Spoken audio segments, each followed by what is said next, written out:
From the ballroom of the Waldorf Astoria in Midtown Manhattan, it's NASCAR's night in the Big Apple. And we welcome you to this special edition of Speedweek. Good evening, everybody. I'm Bob Jenkins, and it is a special night here as the drivers who have competed in the NASCAR Winston Cup Series will get their paychecks tonight and get the respect that they deserve for their performances in 1994.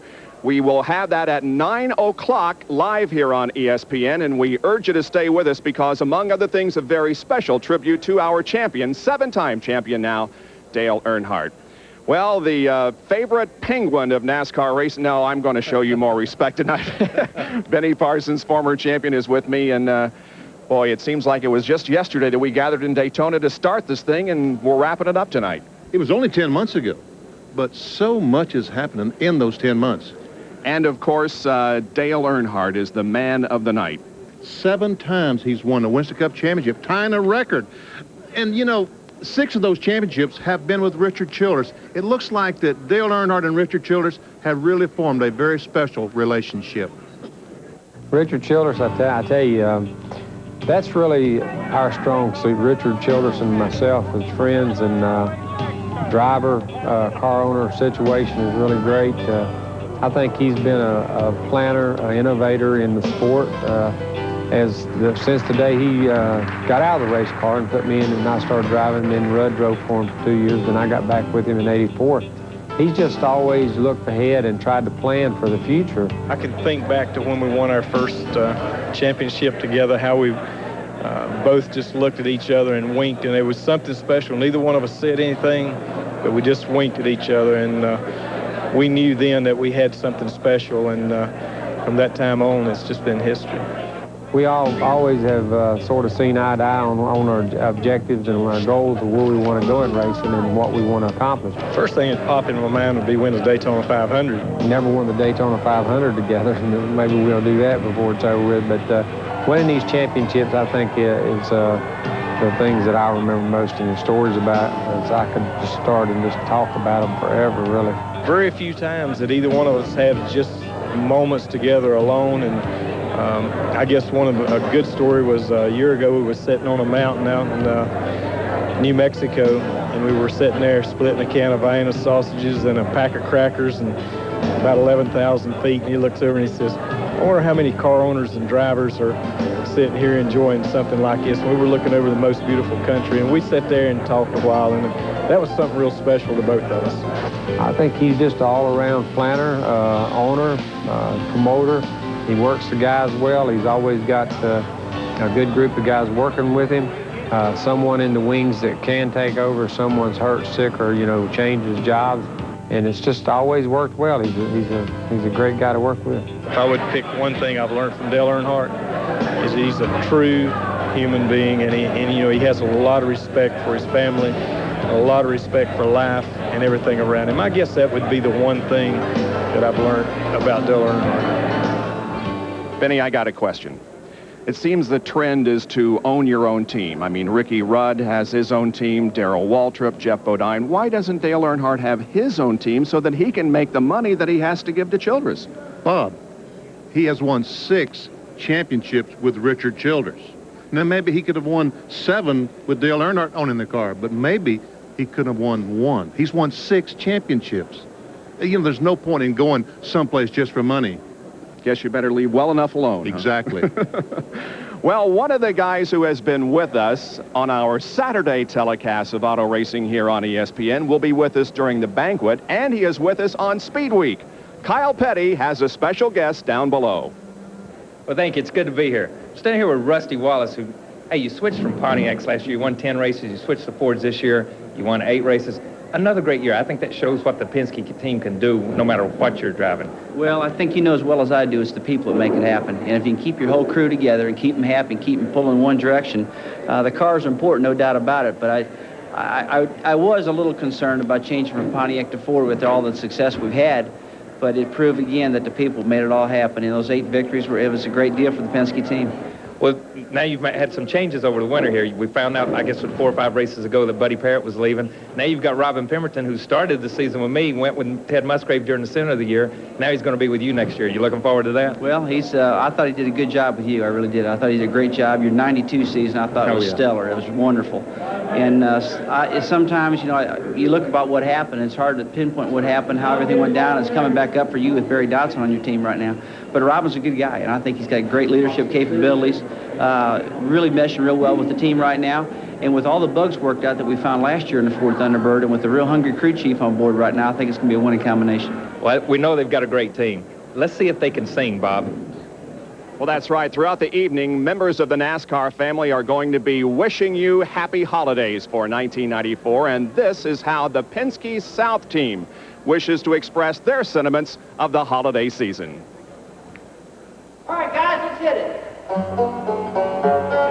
Dashing through the snow in a one-horse open sleigh, over the fields we go, laughing all the way.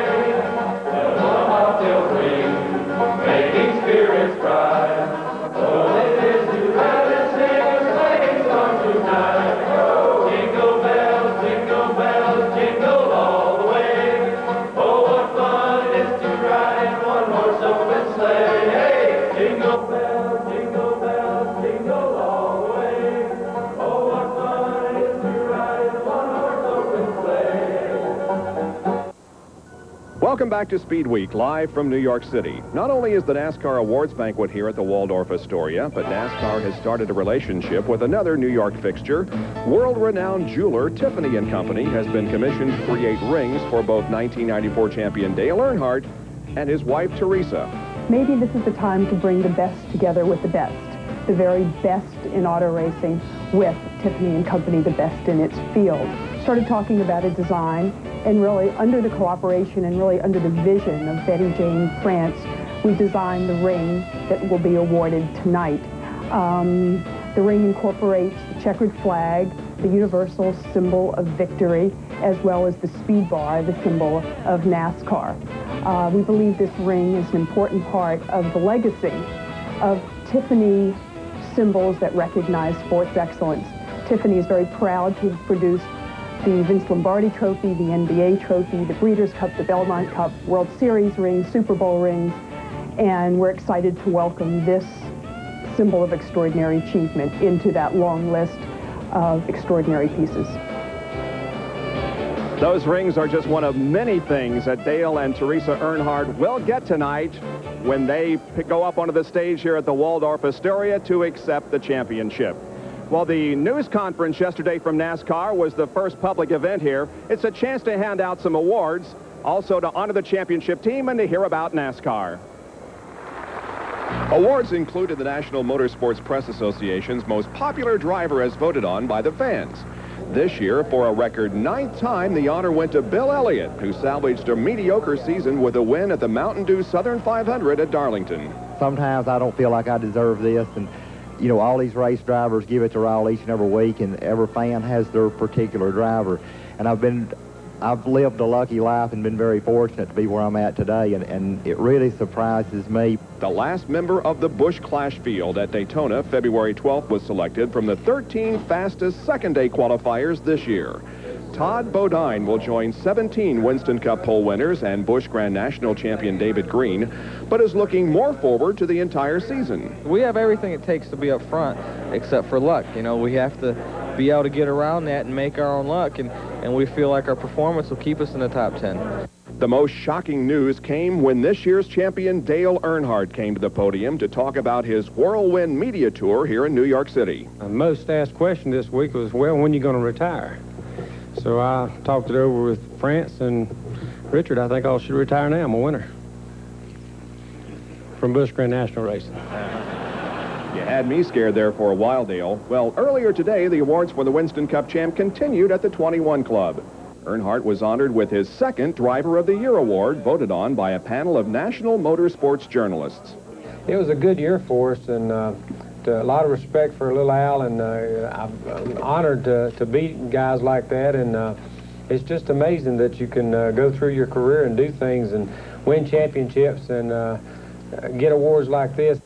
Meanwhile, arriving in a Corvette stretch limousine was the very first driver of the year back in 1967. Mario Andretti received the Chrissy Konamaki Lifetime Achievement Award. Tremendous honor, as I say. I just thought it was all over, and it still keeps coming. So, again, you know, life goes on in a very positive way, and I'm among a lot of friends here, a lot of new and old friends, so great feeling. One thing great about this weekend, there's always a breakfast or a lunch or a dinner for Benny to go to and to see some more awards handed out. Yesterday, Benny, at that news conference, the Schumann Award was also given out. And a couple of wonderful people, Bill and Nikki Taylor, awarded the Schumann Award. Could not have happened to nicer folks. And the Myers Brothers Award, which ESPN won a few years ago, went to the Indianapolis Motor Speedway. That was a lock. That was an absolute lock. Folks, last year, the Brickyard 400 had to be the most significant event on the circuit. Well, let's go down to the floor and talk with our other floor reporter for the night. He's with one of the guys we talked about earlier, an owner-driver in the Winston Cup Series. Jerry? Thanks, Bob, and hello, everyone. You know, if there were a driver/car owner of the year award, it would have to go to this man to my left, Ricky Rudd. Ricky started a team from scratch in a temporary rented building, ended up one win, a pole, and a top 5 in the points. Congratulations. Well, Jerry, I tell you, I'm really pleased. It's hard to believe. All these guys on this Tide Ford team worked unbelievably hard.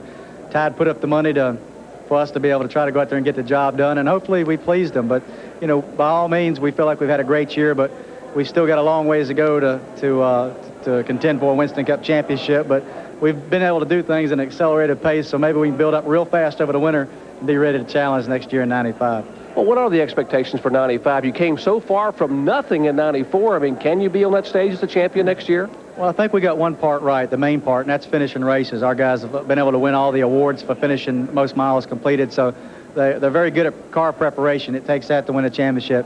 The next thing it takes is consistently being able to lead laps, run up front. We've been able to do that, but not on the regular basis it takes to win a championship. That's our weakness. We're working on that over the winter. We think our cars are going to be more competitive when we come out in 95. If we're able to do that in the winter and step our performance up, we could very well be a serious contender for the 95 championship. But it's all hinged around if we can come out and run up front a little bit more often.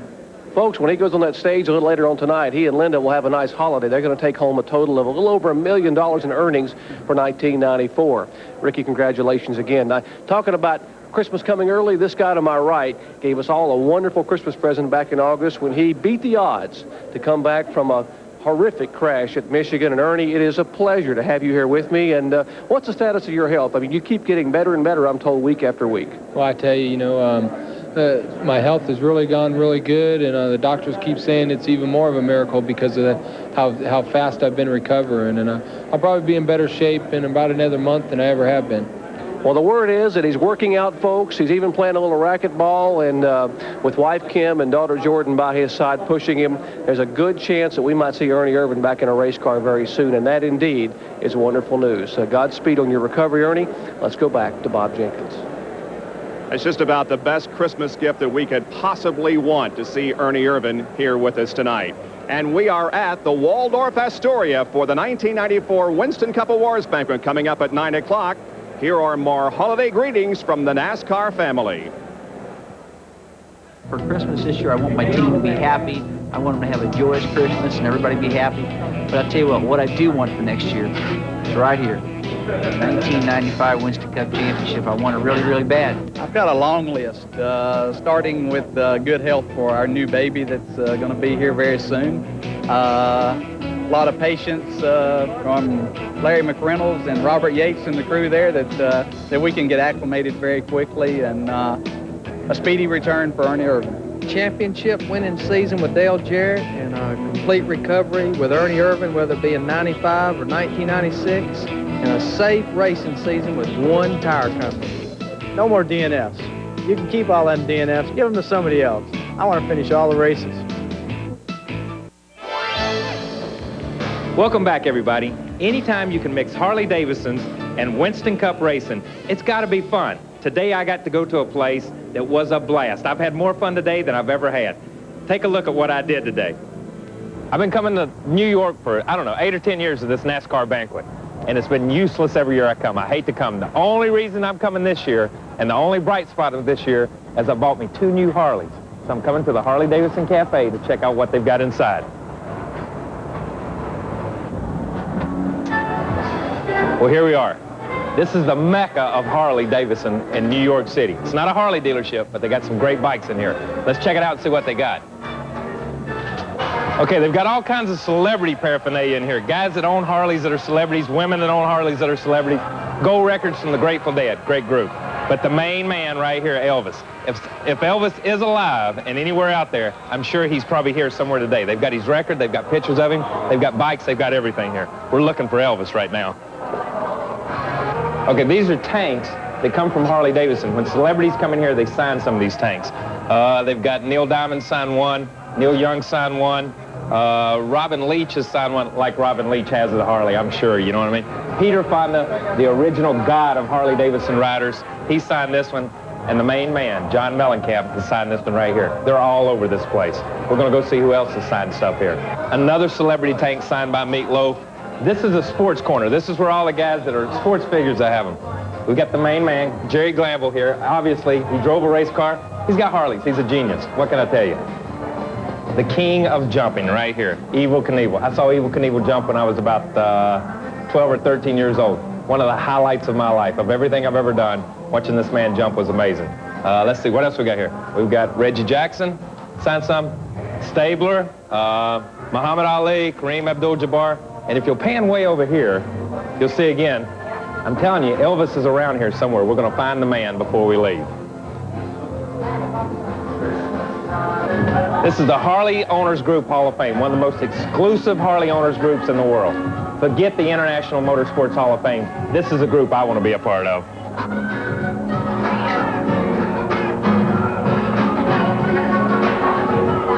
There we go. And if you see right here, where's he at? Elvis, if you're out there, please come sign the board.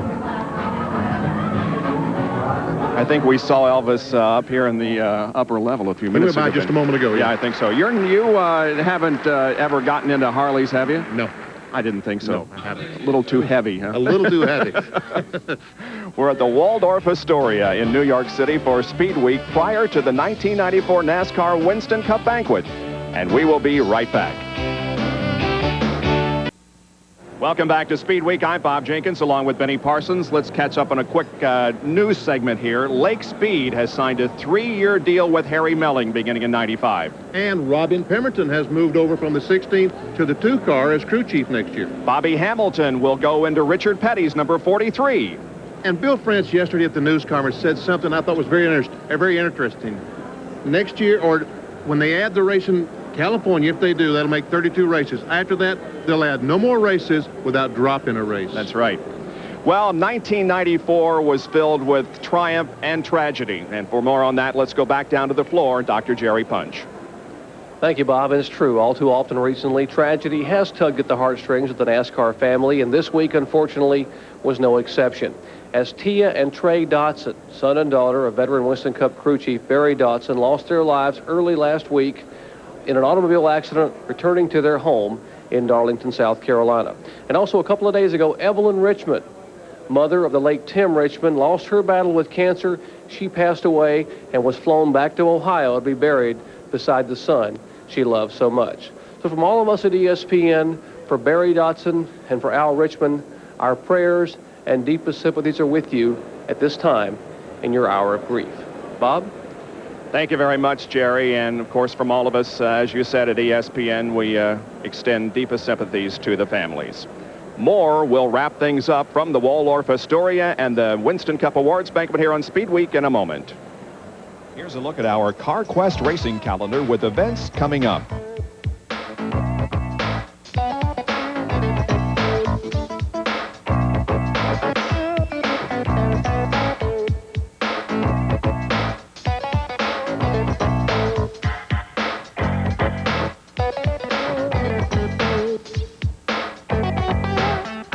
For all your auto parts needs, you'll find it at CarQuest. Welcome back to Speed Week from the Waldorf Astoria in Midtown Manhattan. All of us are busy here at ESPN. Even the coordinating producer of auto racing at ESPN has been busy this past week editing a piece on the '94 season. I'm T. Wayne Robertson, President of Sports Marketing for the R.J. Reynolds Tobacco Company. We're at the Waldorf Astoria in the 1994 NASCAR Awards Banquet. Now let's go racing. Here they come running side by side as the pace car leaves the track. Earnhardt's got the pole position. Martin's 3 rows back. Rusty goes to the inside when the flag is dropped. Schrader tries the high side, but Rudd makes sure he stops.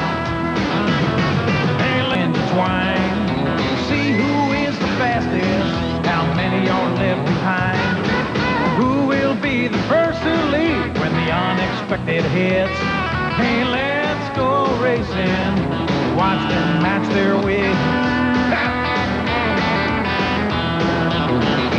Shepard's in behind the leader. Terry Labonte passes in turn 4. Gordon's trying to win this race. Darrell Watson's got it on the floor. 3 across on the straightaway, but Elliott's coming up fast.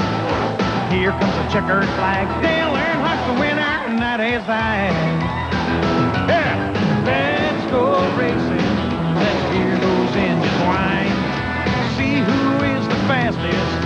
How many are left behind? Who will be the first to leave when the unexpected hits? Hey, let's go racing. Watch them match their wits. Yeah!